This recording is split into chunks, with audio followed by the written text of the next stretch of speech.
They served my dish, and claimed it was poisoned. The guest nearly died. Everyone turned to me blaming me. But I knew the truth, I had been framed. And for that, I would serve them a dish they would never forget. My name is Adrian Cole, and for 20 years I gave my life to the kitchen. Every scar on my hands told the story of a late night, every burn mark whispered of sacrifices I made for perfection. Cooking wasn't just a job, it was my blood, my soul, my entire existence. I believed in flavors that spoke louder than words, dishes that carried emotions stronger than any letter or confession. For me, the kitchen was a church, the knife an extension of my will. And yet, in one night, everything I built crumbled. It was a Thursday evening at Le Prestige, the luxury restaurant where I worked as head chef. The dining hall was packed with wealthy elites, critics, and business magnates who believed their opinions were worth more than gold. My team was under pressure, but pressure was where I thrived. I had just finished plating one of my signature dishes, a slow-cooked venison with a reduction glaze so rich it could silence any skeptic. But when the waiter served it to the table in the corner, the table reserved for the kind of people who could ruin careers with a single whisper, everything changed. Minutes later, chaos erupted. A man clutched his throat, gasping, eyes wide with panic. His wife screamed, knocking over a glass of red wine that spilled like blood across the white tablecloth. The dining hall froze. Gasps, shouts, and the clatter of chairs echoed through the restaurant. The man was choking, collapsing onto the floor as others rushed to help. And then, like a spotlight in a nightmare, every eye turned to me. Poisoned, someone said. It was his dish, another accused. The maitre d', pale and trembling, pointed at me as if I had wielded a weapon. My staff, my own colleagues, backed away, their silence heavier than any knife. In an instant, the respect I had spent years building turned into suspicion, fear, and betrayal. The man survived. Barely. But the whispers didn't stop. Reporters came. The owners looked at me with cold eyes, already calculating how to protect themselves. By the next morning, the newspapers had printed my name in bold letters. Head chef suspected in poisoning scandal. It didn't matter that I swore on my life I would never do such a thing. It didn't matter that I had no motive, no reason to harm a guest. The story was too sensational, too profitable for the media to let go. And my bosses? They needed a scapegoat. So they gave them one. I was fired that same day. My reputation shattered. My career destroyed. 20 years of sweat, sleepless nights, and sacrifices, gone, replaced with shame and disgust. I walked out of Le Prestige, with nothing but my knives, the tools of my trade, wrapped in an old cloth. The city that once praised me now looked at me as if I were a criminal. But I knew one thing. I had been framed. And I wasn't going to let it end there. The morning after the scandal, I woke to silence that felt heavier than a storm. My phone buzzed nonstop, calls from reporters, former colleagues, even strangers sending death threats. My landlord slipped a note under my door: vacate the apartment by the end of the week. We don't want criminals here. Criminal. That word echoed in my skull. By noon, I walked through the city streets with my hood up, clutching the worn-out cloth that held my knives. I had no destination. The restaurant scene was a tight-knit circle. Every chef, every critic, every supplier knew the story already. My face was plastered on headlines in every cafe, on every TV screen that flickered through glass windows. People whispered when I passed. Some spat. I found myself standing outside Le Prestige. I shouldn't have returned, but my body moved on instinct. The smell of roasted garlic and butter drifted from the kitchen vents, stabbing me with memories. I had built that menu, trained that staff, bled for that name. Now, I wasn't even allowed near the door. The maitre d', the same man who had pointed at me, stepped outside for a smoke. When he saw me, he flinched. Then, with a smirk, he said, "You should disappear, Adrian. They've already decided. You're done." Something in his tone wasn't fear. It was satisfaction. As if he wanted this. That was the first time suspicion took root. The following days broke me piece by piece. Friends stopped answering. My bank account drained quickly, no income, no future jobs. Every door I knocked on shut in my face. Even my family asked me not to visit. But despair slowly turned to rage. And rage turned to clarity. Someone had planted that poison. Someone had orchestrated this. And I knew it wasn't random, it was calculated. I started digging. The first clue came from a line cook who finally agreed to meet me, trembling like a rabbit before a fox. He swore he saw someone slip into my station that night when I was busy at the other side of the kitchen. A shadow, quick, deliberate.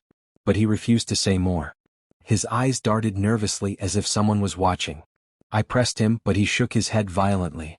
"They'll ruin me too," he whispered. "Just stop, Adrian. Walk away. Walk away. After they destroyed my life? No." That night, I returned to the alley behind Le Prestige. The kitchen lights still glowed. Through the window I saw them, my former colleagues, working, laughing, living their lives as if nothing had happened. As if I had never existed. And then I noticed something. The sous chef Marcus. My right hand for 5 years. A man I had trusted like a brother. He was standing at my old station, the one only I used, the one I perfected. He moved with confidence, giving orders, smiling proudly as the staff obeyed him. It hit me like a blade in the gut. Marcus had always wanted my position. He had envied me, hated living in my shadow. And now, with me gone, he had everything he ever wanted. Was it him? The thought burned in my veins. But suspicion wasn't enough. I needed proof. So I began watching, following, learning. By day, I roamed the streets like a ghost, living off scraps, my knives still wrapped like relics of a fallen priest. By night, I lingered near Marcus's apartment, near the restaurant, piecing together his routines. He had grown close with the owners, too close. Dinners, drinks, handshakes in dark corners.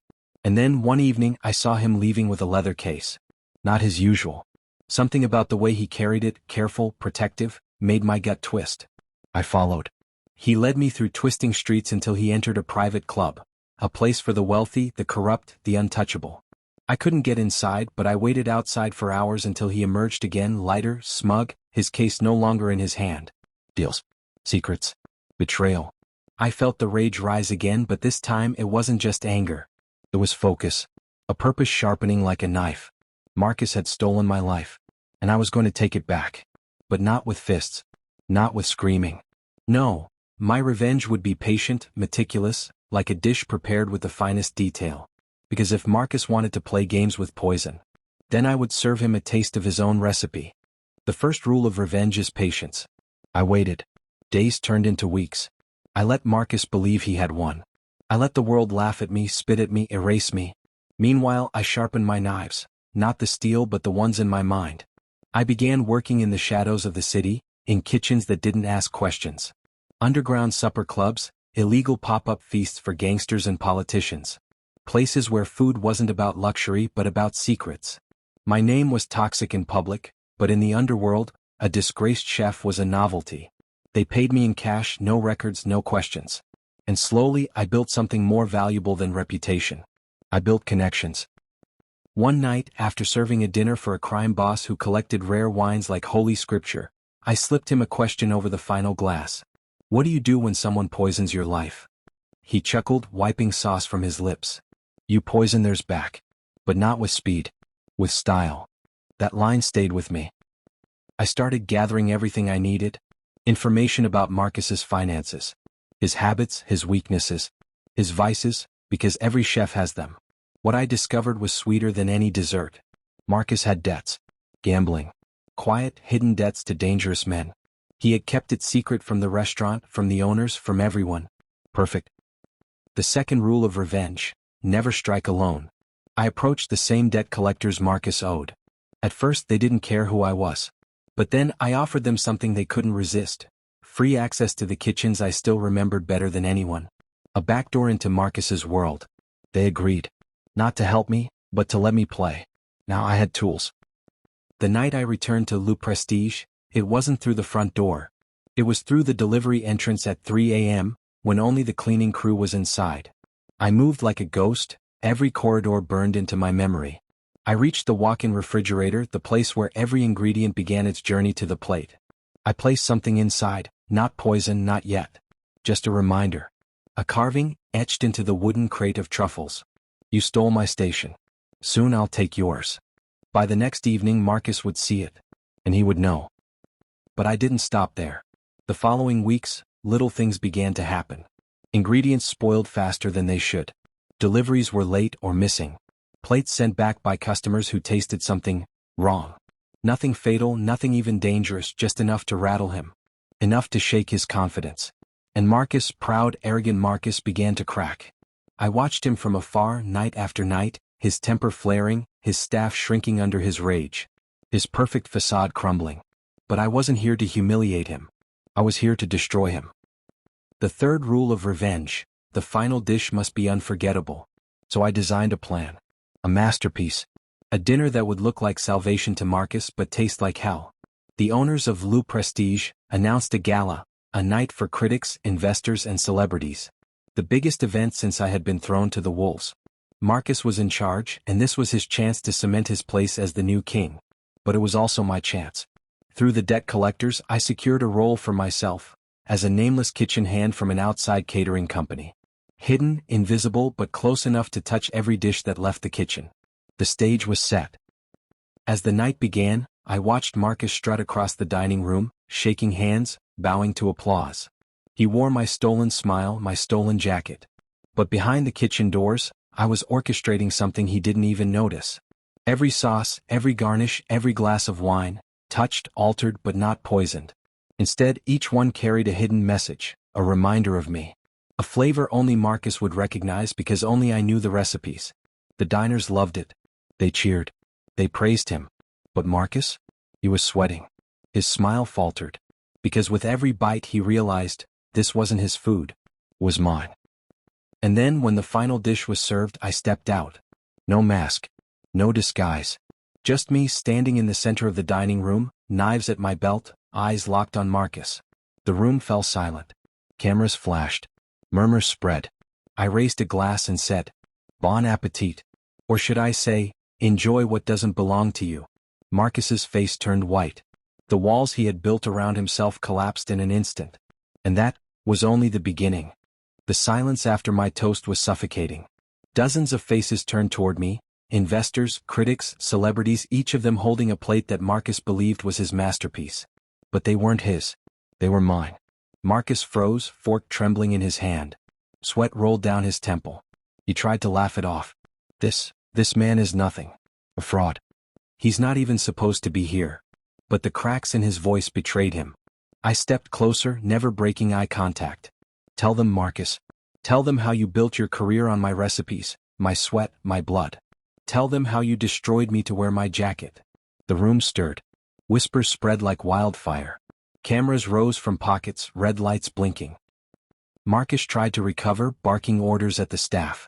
Security, remove him. But the staff hesitated.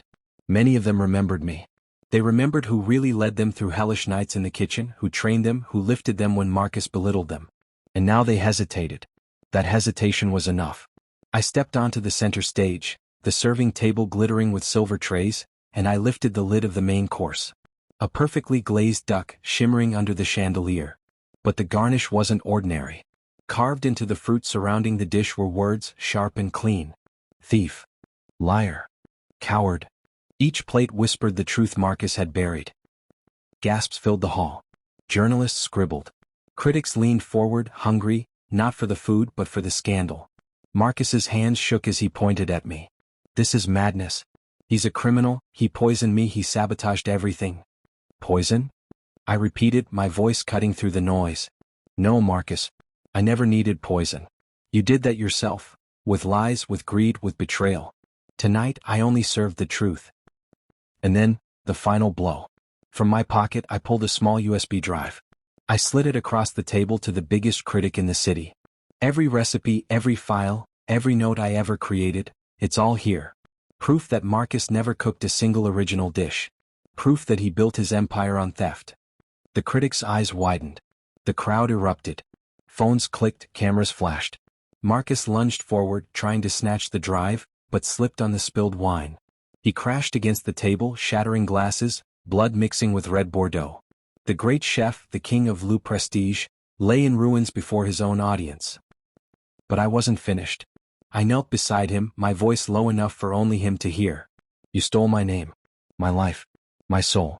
Tonight I took it back. And now, every time they taste your food, they'll taste me. You'll never escape me, Marcus. Not in this life.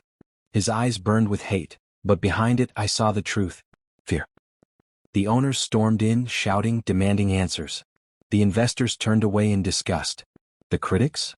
Already writing headlines that would destroy him by morning. And I simply walked out. No applause. No cheers. Just the cold night air, and the weight of victory pressing against my chest. The city outside was loud with traffic, alive with neon lights. But inside me, silence. For the first time in years I felt whole. They said Marcus never cooked again. The restaurant collapsed under lawsuits, debts, and shame. And me? I disappeared from the spotlight. But in the underground my legend grew. Chefs whispered about the man who served revenge as a 7-course meal. Diners sought my secret dinners, desperate for a taste of the story. Because revenge, like cuisine, isn't just about flavor. It's about memory. And Marcus would remember me, forever.